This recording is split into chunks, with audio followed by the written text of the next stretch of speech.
अस्सलाम वालेकुम। कैसे हैं आप सब? ठीक ठाक हैं, मज़े में हैं, खुश हैं अपने अपने घरों में। अल्लाह पाक आप सबको अपने अपने घरों में अपनी फैमिली के साथ खुश रखे, आमीन।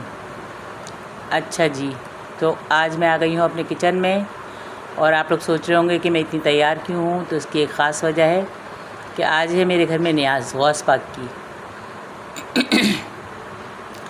और आपको पता है जब नियाज़ होती है तो फिर बहुत एहतमाम होता है। तो हमारे यहाँ भी नज़र नियाज़ जब भी होती है तो बहुत एहतमाम के साथ होती है। तो बस उसी सिलसिले में मैं आ गई किचन में। खीर बनाना है आज मुझे, और उसके साथ मुझे पुलाव बनाना है। तो पुलाव मुझे बनाना है तकरीबन 7 किलो का, और खीर बनानी है मुझे तकरीबन 3.5-4 किलो की। तो उसके लिए सबसे पहले मैंने पतीला चूल्हे पे रख दिया खीर के लिए, और इसमें मैंने 2 डब्बे जो हैं वो ऑलपर्स के 1.5 किलो वाले डाल दिए। तो इस तरह ये 3 किलो माशाल्लाह दूध हो गया।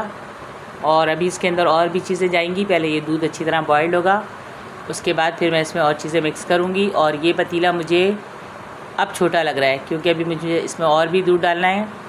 तो मैं पतीला फ़ौरन चेंज कर लूँगी ताकि, हाँ ये देखें मैंने पतीला चेंज कर लिया कि फिर खीर बनती है तो परेशानी ना हो, उबल जाता है फिर बहुत जल्दी से दूध। तो मैंने पतीला चेंज किया। और अक्सर ये मेरे साथ होता है कि मुझे आइडिया नहीं होता पतीले का, और मैं छोटे पतीले में चढ़ाती हूँ तो पता लगता है कि वो छोटा है और फिर मुझे चेंज करना पड़ता है। और साथ ही मैंने जब दूध बॉयल्ड हो गया तो उसके अंदर मैंने 1 कप जो चावल था वो मैंने भिगो के उसको ग्राइंडर में अच्छी तरह पीस लिया था। वो चावल मैंने अब इस खीर में ऐड कर दिया, यानी दूध में डाल दिया। और अब मैं इसको धीमी धीमी आंच पे काफ़ी मतलब कि पकाती रहूँगी, चमचा हिलाती रहूँगी मुस्तकिल, ताकि ये नीचे लगे नहीं। और फिर दूसरा मैंने इसमें इलायची 10 से 12 इलायची के दाने वो डाल दिए। और अब मैं इसमें ऐड कर रही हूँ केवड़ा, जिससे कि खीर के अंदर एक बहुत अच्छी सी खुशबू आती है इलायची और केवड़े की। तो जब वो खीर घर में इस तरह बनती है तो आपको पता है फिर इसमें हर चीज़ अच्छे मकदार में डलती है और बहुत ज़बरदस्त बनती है। वैसे तो खीर डब्बों की भी अच्छी बनती है, लेकिन मैंने कहा आज मैं ख़ुद अपनी खीर बनाऊंगी और मेरे हाथ की खीर भी सबको बहुत पसंद है। तो आज मुझे ये सारी चीज़ें जो है वो नियाज़ के लिए बनानी है। अब मैंने इसमें चीनी ऐड की है, मैंने अभी सिर्फ आधा किलो चीनी डाली है। और मैं चख लूँगी एंड में, अगर मुझे चीनी कम लगी तो फिर मैं आधा किलो तकरीबन और डाल दूँगी। तो 1 किलो चीनी जाएगी 3 किलो मतलब कि खीर में। तो आप लोग भी देख लीजिएगा, जिसको मीठा कम ज़्यादा लेना हो तो वो उस हिसाब से चीनी ऐड करे। हमारे यहाँ मीठा थोड़ा सा नॉर्मल खाया जाता है, बहुत ज़्यादा तेज़ नहीं, तो इस वजह से मैंने नॉर्मल डाला है, ठीक है।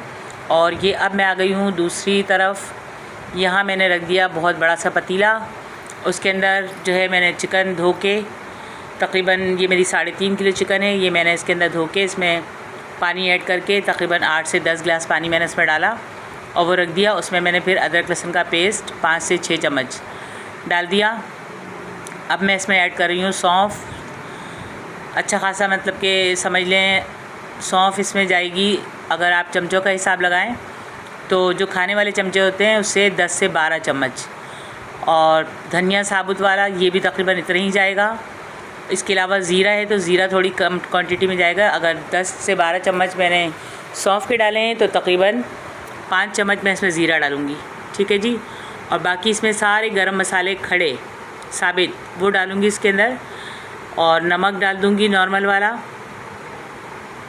और गरम मसाले में वही जो चीज़ें होती हैं, मतलब कि तेज़पत्ते हैं, लौंग है, बड़ी लौंग, छोटी लौंग, दालचीनी, काली मिर्च। और ये देखें मेरी बेटी आ गई, इन्होंने मुझे डिस्टर्ब कर दिया। और लौंगे डलेंगी और दालचीनी, काली मिर्च साबुत, ये सारी चीज़ें डालूँगी। सारी चीज़ें डालकर इसको मैं जो है गलने के लिए यखनी बनाने के लिए छोड़ दूँगी, ताकि यखनी इसका अच्छी तरह बन जाए। और मैंने ज़ीरा देखा तो वो पहले का जो डब्बे में रखा हुआ था तो वो मुझे कुछ सही नहीं लगा, फिर मैंने ये दूसरा निकाल लिया। मैंने कहा चलो ये फ़्रेश है बिल्कुल, और फिर साफ़ किया हुआ भी है, तो फिर मैंने कहा चलो इसमें मिट्टी वगैरह भी नहीं है तो ये डाल देती हूँ। तो इस तरह मैंने ज़ीरा भी डाल दिया और सारी चीज़ें इसके अंदर मैंने ऐड कर दी। अब मैं इसमें थोड़ी सी प्याज डालूँगी, मतलब कि 1 बड़ी साइज़ की प्याज इसमें मैं कट करके डाल दूँगी। और ये सारी चीज़ें इसके अंदर चली गई। अब इसमें और कुछ भी नहीं डलेगा, बस अब ये यखनी तैयार होगी। इतनी देर तक यखनी पकेगी, इतनी देर मेरी खीर भी बनेगी और फिर साथ ही साथ न्याज़ भी है मेरी। तो गौस पाक के पर्चे पढ़ाए जाते हैं आज मेरे घर पे, तो इंशाल्लाह वो भी पढ़ लेंगे हम लोग। और इस तरह मेरी आज ये होगी नियाज़। और आप सब दुआ करें कि अल्लाह पाक मेरी इस नियाज़ को कबूल करे, मेरी दुआएं कबूल करे, मेरी क्या बल्कि जितने भी मेरी महफ़िल में आए हैं और जो मेरी इस नियाज़ को देख रहा है और मेरी दुआओं को सुन रहा है, वो सब आमीन बोल दें कि अल्लाह पाक सब की दुआओं को कबूल करे। अब मैंने इसमें तेज़ पत्ते भी डाल दिए और सारी चीज़ें इसके अंदर ऐड कर दी। इधर मैं खीर भी देख रही हूँ कि ये भी अच्छी तरह से बन जाए, तैयार हो जाए। तो बस आपको भी मैंने बताया था कि मैंने चीनी इसके अंदर थोड़ी कम डाली थी, मतलब कि आधा किलो डाली थी, तो अब मैंने चीनी और निकाल ली कि थोड़ी चीनी इसके अंदर और जाएगी। तो अब ये आधा किलो का पैकेट है, अब ये भी मैं डाल दूँगी। तो मैंने देखिए ये पूरी नहीं डाली है, ये मैंने तकरीबन 1 पाव डाली है और आधा किलो मैंने पहले डाली थी, तो ये 3 पाव चीनी मैंने इसमें डाली है। ठीक है जी, क्योंकि हमारे यहाँ सबको मतलब कि मुझे, मेरे हस्बैंड को शुगर है और इसी वजह से मैं बच्चों को भी मीठा थोड़ा कम ही खिलाती हूँ कि अल्लाह ना करे हमारे यहाँ तो ये शुगर की जो है बीमारी, ये मैके में भी है और ससुराल में भी है। तो फिर मैं बच्चों के लिए थोड़ी सी एहतियात करती हूँ कि मीठा थोड़ा कम हो जाए, वो अच्छा है, लेकिन ज़्यादा ना हो। लेकिन जब मैंने बनाई खीर तो माशाल्लाह बहुत परफेक्ट बनी, ना कम था मीठा ना ज़्यादा था, बहुत अच्छा था और हर किसी को बहुत पसंद आई खीर। और अब ये मेरी न्याज़ का टाइम शुरू हो चुका है, तो मैंने अगरबत्ती जला ली है। अब मैं इसको रूम में लेके जा रही हूँ। देखें सब माशाल्लाह आ चुके हैं, मेरे मोहल्ले से सारी लेडीज़ आ चुकी हैं और इस वक्त यहाँ पे कुरान ख़वानी हो रही है, सब पढ़ने में बिज़ी हैं। तो अल्लाह पाक सबकी दुआएं कबूल करे, सबकी तमन्नाएं पूरी करे, सबकी दिली मुरादें पूरी करे, सबकी परेशानियाँ परवरदिगार ख़त्म करे, सबके घरों में चैन सुकून अमन सेहत तंदुरुस्ती ज़िंदगी और जो कुछ भी परेशानियाँ हैं वो सब अल्लाह पाक देखे, उसको सेट कर दे। और मैं तो कहती हूँ अल्लाह पाक से दुआ करती हूँ कि अल्लाह पाक हर एक के कारोबार पर, रिस्क पर, रोज़ी पर, ज़िंदगी पर, सेहत पर और हर चीज़ पर अपना नज़र करम रखे। और इसी तरह हमें हमेशा जो है वो लोगों के साथ मिलजुल कर रहने की तौफ़ीक़ दे और नज़र न्याज़ करने की भी तौफ़ीक़ दे। क्योंकि हम जितना भी माल कमा लें, जब तक हम अपने माल में से कुछ थोड़ा बहुत अल्लाह की राह में ख़र्च नहीं करेंगे, हमें कभी सुकून नहीं मिलेगा, कभी तरक्की नहीं मिलेगी। तो जी ये सोचकर मैं हमेशा हर न्याज़ करती हूँ कि बस हम तो पहले ही बहुत गुनाहगार हैं, अल्लाह पाक हमारी गुनाहों को, ख़ताओं को बख्श दे, माफ़ कर दे और हमारी मुरादें पूरी कर दे, आमीन। तो इस तरह होती है हमारे घर में ये न्याज़ और हर साल ही होती है, बल्कि ये गौस पाक की न्याज़ तो मैं कहती हूँ हर महीने की 11 तारीख़ को करानी चाहिए। बहुत अच्छी न्याज़ है इनकी और जिसने भी मन्नत मानी या जो कुछ भी करता है अपने दिल की मुराद मानकर अल्लाह पाक उसको ज़रूर पूरी करता है। और ये मेरी जन्नत भी बैठी हुई है साथ अपनी मम्मा की गोद में और बहुत तंग कर रही हैं, बस कभी कहती हैं मुझे नीचे छोड़ दो, कभी कहती हैं मेरे हाथ में सिपारे दे दो। तो इस तरह बहुत ज़्यादा इन्होंने डिस्टर्ब किया, लेकिन फिर भी अल्लाह का शुक्र है कि सब कुछ अच्छा सा हो गया। और मुझे बड़ी खुशी होती है इस बात की कि जिस दिन मैं सोच लेती हूँ, एक दिन पहले ही मैं सोचती हूँ कि कल इंशाल्लाह मुझे न्याज़ दिलवानी है या कोई काम करना है, तो अगले दिन इंशाल्लाह मैं करवा के ही रहती हूँ कि बस अब जब सोच लिया है तो बस करना है। ये अचानक ही रात को मेरा बैठे बैठे माइंड बन गया, मैंने कहा चलो कल मैं न्याज़ करवा लूँगी। कल है भी 11 तारीख़ और अच्छा दिन है, ख़ास दिन। वैसे तो पूरा महीना ही है 11वीं का, लेकिन ये आज का दिन बहुत बड़ा है, तो बस इस हिसाब से मैंने आज की तैयारी कर ली थी। और जी आप लोग भी करवाया करें, अगर मतलब कि 11 पर्चे ये पढ़ते हैं हम, तो ये अगर बहुत ज़्यादा लोग ना हो तो एक बंदा भी अगर बैठ के पढ़े तो वो भी तकरीबन 1 घंटे में पूरा हो जाता है। और ये हम इतने मतलब कि 10-11 बैठ के पढ़ रहे होते हैं, तो ये ज़्यादा से ज़्यादा आधा घंटा लगता है और आधे घंटे में ख़त्म हो जाता है। अच्छी सी दुआ हो जाती है और दिल को बहुत सुकून मिलता है। और दिली सुकून के लिए तो इंसान कोशिश करता ही रहता है, दुनिया में जितने भी काम कर लें आप तक, लेकिन जब तक आपको दिल का सुकून ना मिले, सुकून नहीं मिलता, सब्र नहीं आता, इत्मीनान नहीं होता। तो जी देखिए मैंने अब दुआ तो अभी नहीं हुई, अभी पढ़ ही रहे हैं लोग और मैं फिर किचन में आ गई कि मैं अपनी खीर देखूं, ऐसा ना हो कि मेरी खीर लग जाए। तो बच्चियां सारी पढ़ने में लगी हुई, मैंने कहा चलो मैं जाती हूँ और देख लेती हूँ। तो बस अब मैं खीर देखने आ गई और माशाल्लाह से खीर जो है वो अच्छी पक रही है, कुछ ऐसा मसला नहीं है लगने वाला। मैंने चूल्हा भी थोड़ा तेज़ ही रखा हुआ है कि चलो अच्छी तरह बन जाएगी। और माशाल्लाह से 2 घंटे हो गए इसको पकते हुए, काफ़ी देर पकती है खीर, जब भी लजीज़ बनती है। और अब मैंने इसमें नीडो का एक पैकेट भी डाल दिया कि ये जो है नीडो पर से डाल दो तो और अच्छा सा टेस्ट आ जाता है और थोड़ी गाढ़ी सी हो जाती है खीर। और मैंने बादाम पिस्ते भी कट करके रख लिए हैं, तो वो भी इसमें फिर बीच में भी डाल दूँगी और एंड में भी ऊपर से डालूँगी। तो बस ये इस तरह मेरी खीर बन रही है, मेरी न्याज़ हो रही है, मुझे खुशी हो रही है, आप लोगों से बात हो रही है, आप लोगों को दिखा रही हूँ मैं, मुझे बहुत ज़्यादा सुकून मिल रहा है कि अच्छी बातें लोगों के साथ शेयर करना चाहिए, ये भी सदका जारिया है। और यखनी मेरी बिल्कुल तैयार हो चुकी है। यखनी मैंने अलग हटा दी है और अब मैं इसकी चावल की तैयारी कर लूँगी।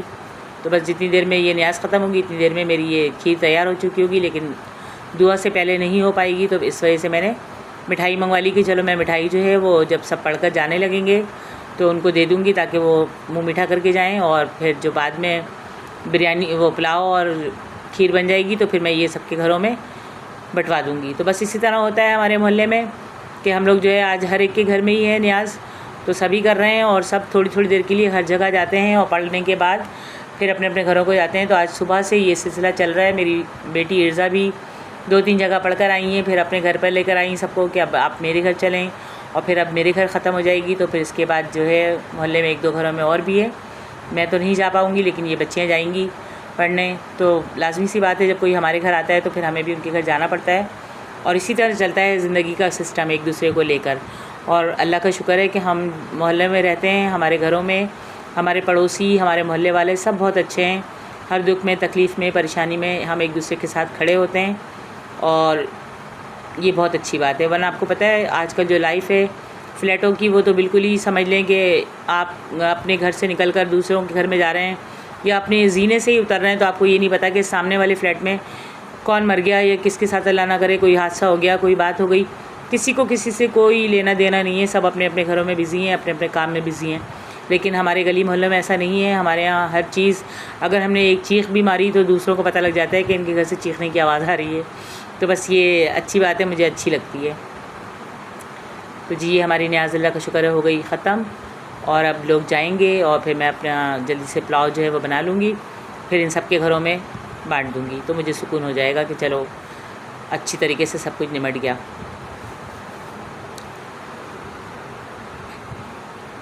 और कल मैंने अपनी कोई वीडियो अपलोड नहीं की थी क्योंकि कल जो है मैंने मशीन लगाई हुई थी, कपड़े धो रही थी। तो बस खाना भी कल हमने हल्का फुल्का नॉर्मल सा बना लिया था कि मशीन लगती है तो फिर आपको पता है कितने काम बढ़ जाते हैं। और फिर मेरी मशीन की सेटिंग भी ऊपर है, तो बस ऊपर जाना नीचे जाना इस तरह करना, तो इसमें बहुत जो है वो टाइम लग जाता है। और फिर मैंने इस तरह करके जो है कल कोई वीडियो अपलोड नहीं की। और आज अभी ये न्याज़ हमारी ख़त्म हो रही है और बहुत तेज़ बारिश शुरू हो गई है, जिसकी वजह से सारे परेशान हो गए कि अब बारिश शुरू हो गई है, कैसे जाएँ, अब और घरों में भी जाना है। लेकिन मैंने कहा आराम से देख कर जाइएगा आप लोग और बैठ जाएँ थोड़ी देर, बारिश रुक जाए फिर जाना। लेकिन मसला वही है कि हर किसी ने कहीं ना कहीं जाना है। और आज ये मेरी फ्रेंड भी आई हुई हैं जो मेरे कपड़े सीती हैं, इनसे मिल रही हूँ मैं, लेकिन ये अपनी शक्ल नहीं दिखा रही। बस ये जाने की तैयार हो रही हैं कि बस मुझे जाना है, जल्दी है। तो बस अच्छी बात है कि वो भी आ गई थी, बहुत खुशी हुई मुझे। और जी अब मैं कर रही हूँ अपने पुलाव की तैयारी, जिसमें तकरीबन 3.5 किलो मैंने चिकन ली है और 3.5 किलो ही मेरे चावल हैं। तो ये तकरीबन 7 किलो की जो है ये देग मेरी तैयार हो जाएगी पुलाव की। और मैं बहुत दिल से बहुत प्यार से बनाया है और अल्लाह का शुक्र है कि बहुत ज़बरदस्त बना। मैं यकीन नहीं कर रही थी, यकीन ही नहीं आ रहा था मुझे कि मैंने इतना बड़ा पतीला संभाल लिया, जबकि पतीला माशाल्लाह इतना बड़ा है कि जब मैं इसमें चमचा डालकर हिला रही थी तो यूँ लग रहा था जैसे चमचा इसके अंदर है ही नहीं। और 2-3 दफ़ा मेरे हाथ भी जो है वो चूल्हे से लग कर बचे हैं। और आज मैंने शर्ट भी ये नेट की पहनी हुई है, तो ये भी ऐसा लग रहा था जैसे मेरी आस्तीनें जल जाएंगी या मुझे कुछ हो जाएगा। लेकिन मैंने बहुत हिम्मत करके और बहुत एहतियात से बना लिया और माशाल्लाह बहुत ज़बरदस्त बना मेरा पुलाव। बहुत सब ने पसंद किया, बहुत सब ने एंजॉय किया, तारीफ़ की और मुझे खुशी हुई। और आज जो मैंने ये सूट पहना है ये मुझे मेरी दोस्त ने गिफ्ट में दिया था। देखिए सबसे पहले मैंने प्याज ब्राउन करके निकाल ली और आप लोगों को दिखाई कि मैंने ये प्याज ब्राउन की है।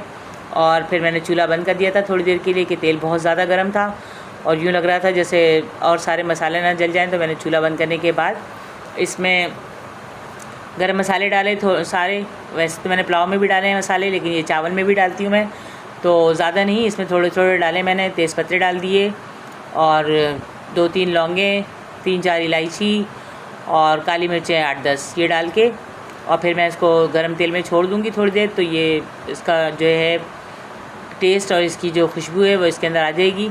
उसके बाद मैंने इसमें अदरक लहसुन का पेस्ट भी डाल दिया 2 चम्मच, जबकि मैंने ये पुलाव में भी डाला था। और क्योंकि चिकन में आपको पता है कि हीक होती है तो उस वजह से लाजमी डालना था उसमें, और पुलाव में तो फिर चावलों में लाजमी डलता ही है ये। तो मैंने इस तरह ये डाल दिया। और ये मैंने हरी मिर्चें तकरीबन 1 पाव पीस के रखी हुई थी, ये मैंने अब इसमें ऐड कर दी। अब ये मेरी हरी मिर्चें भी इसके अंदर चली गई, क्योंकि पुलाव में मैं कुटी मिर्चें, लाल मिर्चें इस टाइप की कुछ नहीं डालती। ये हरी मिर्चों में बनेगा वाइट पुलाव।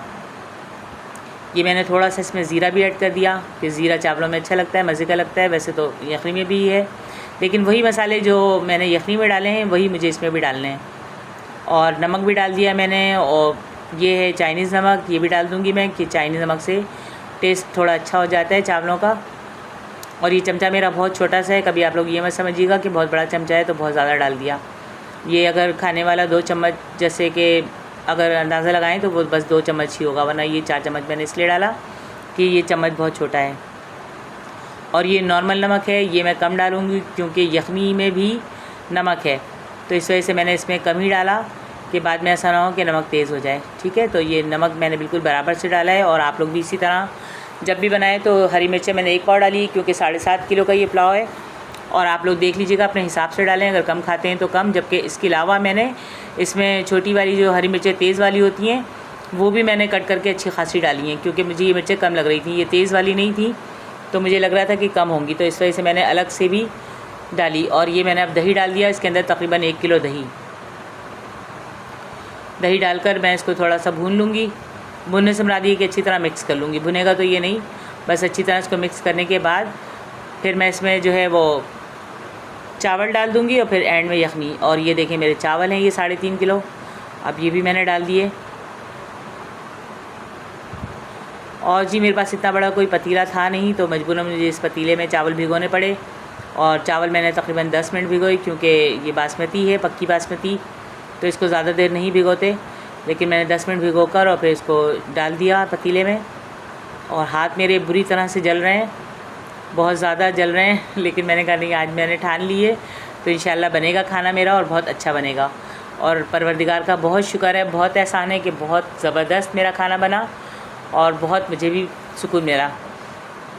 और जी ये देखें, अब मैं इसके अंदर यखनी डाल रही हूँ। यखनी का पतीला भी माशाल्लाह बहुत बड़ा है, और ये बिल्कुल भी संभल नहीं रहा मुझसे कि एक तो पतीला जो मैंने चूल्हे पे रखा है वो बहुत ऊंचा है, और दूसरे ये वाला पतीला भी बहुत ऊंचा है, तो ये बार बार टच हो रहा है कैबिनेट के साथ। लेकिन फिर भी मैंने बहुत एहतियात के साथ इसको थोड़ा थोड़ा करके डाल दिया। और ज़ाहिर बात है, जब इस तरह की बड़ी चीज़ें बन रही होती हैं, बड़े पतीले चढ़े होते हैं चूल्हे पर, तो थोड़ा डर लगता ही है कि अल्लाह ना करे कोई मसला ना हो जाए। लेकिन वो इंसान ही क्या जो डर से काम करना छोड़ दे। तो बस इस तरह मैंने हिम्मत करके अपने काम को अंजाम दिया। और आप सब कमेंट्स बॉक्स में मुझे लाजमी बताइएगा कि कैसा लगा आपको मेरा पुलाव और मेरी खीर। अगर आप लोग मेरे साथ होते तो मैं, अगर मेरी पूरी यूट्यूब फैमिली भी मेरे साथ होती तो मैं कुछ नहीं तो 1-1 चम्मच तो लाजमी आप लोगों को चखाती कि चक्कर बताएं कि मैंने कैसा बनाया है। लेकिन अफसोस कि आप सब मेरे साथ हैं, लेकिन सिर्फ देखने की हद तक। आप लोग देखें और मेरी इस रेसिपी को ट्राई करें, और जब बनाएं कभी तो मुझे ज़रूर बताइएगा कि आपने मेरी रेसिपी से बनाया तो आपको कैसा लगा मेरा ये टेस्ट और मेरी ये पुलाव और खीर की रेसिपी। और जी आप लोगों का कमेंट्स, आप लोगों की जो मोहब्बत है वो देखकर मुझे बहुत खुशी हो रही है। बल्कि कल से मेरी बेटी मुझे बार बार बता रही है कि मामा आपके माशाल्लाह सब्सक्राइबर बढ़ रहे हैं। आपने जो परसों अपनी पिक्स लगाई थी, थंबनेल लगाया था, उस पर बहुत लोगों ने अट्रैक्ट किया है, तो अच्छी बात है, आप इसी तरह लगाएं। मैंने कहा हाँ, ये मैं भी देख रही हूँ कि माशाल्लाह से जो है वो अच्छी वो हो रही है। और ये देखें मैंने मिर्चें जो काट के रखी थी और नींबू वो भी डाल दिया। अब मैं इसमें पुदीना भी डाल दूँगी, और थोड़ा सा मैंने इसके अंदर सिरका भी डाल दिया कि आपको मैंने बताया कि सिरका चावलों में चला जाए तो फिर चावल बिल्कुल भी मिक्स नहीं होते, टूटते नहीं हैं और बहुत अच्छे बनते हैं खिले खिले से। तो जी बहुत अच्छे बने मेरे ये चावल। और मैंने नमक टेस्ट किया, बिल्कुल सही है, सब कुछ सेट है। मिर्चें भी और नमक भी, मिर्चें मुझे थोड़ी सी कम लग रही थी, लेकिन मैंने कहा चलो मैंने कट करके डाल दी हैं तो ये जब चावलों में पक जाएंगी तो ये इसका टेस्ट आ जाएगा, तो बहुत अच्छा बनेगा। और माशाल्लाह बहुत अच्छा बना। और ये मैंने पुदीना भी डाल दिया। आज मुझे बहुत खुशी हो रही है, बहुत ज़्यादा खुशी हो रही है। और आप लोग दुआ करें कि मैं हमेशा इसी तरह खुश रहूँ। अपनी दुआओं में मुझे लाजमी याद रखा करें, मैं भी आप सबको अपनी दुआ में बहुत याद रखती हूँ। और अब मैं इसको मिक्स करना मेरे लिए एक टास्क है कि मैं इसको हिलाऊं कैसे, क्योंकि चम्मच माशाल्लाह ये बड़ा है लेकिन पतीला ज़्यादा बड़ा है, तो इस वजह से ये इसके अंदर जाके बिल्कुल ही जैसे गुम हो जाता है मेरा ये चमचा, तो इसको बहुत एहतियात से चलाना पड़ रहा है। और जी ये देखें माशाल्लाह मेरा पुलाव बिल्कुल रेडी। रेडी टू ईट हो गया है ये इस वक्त कि बस अब खा लो इसको बस। और मेरा इतना मेरा खुशी से दिल जो है वो मतलब कि शादो आबाद हो रहा था कि मैं आपको बता नहीं सकती कि माशाल्लाह इतना ज़बरदस्त पुलाव मैंने बना लिया। बनाती तो मैं अक्सर ही हूँ, पुलाव अच्छा ही बनता है, लेकिन इतनी क्वांटिटी में और इतनी मतलब कि कम उस पर मैंने बनाया, कम टाइम में, मुझे इस बात की बहुत खुशी है। और ये है मेरी खीर, माशाल्लाह खीर भी बहुत लजीज़ बनी। तो जी आप सब दुआ में याद रखिएगा और मेरी रेसिपी को लाजमी ट्राई कीजिएगा। मिलूँगी इंशाल्लाह नेक्स्ट में किसी अच्छी सी रेसिपी के साथ, किसी अच्छी सी वीडियो के साथ। ओके जी, बाय बाय, अल्लाह हाफिज़।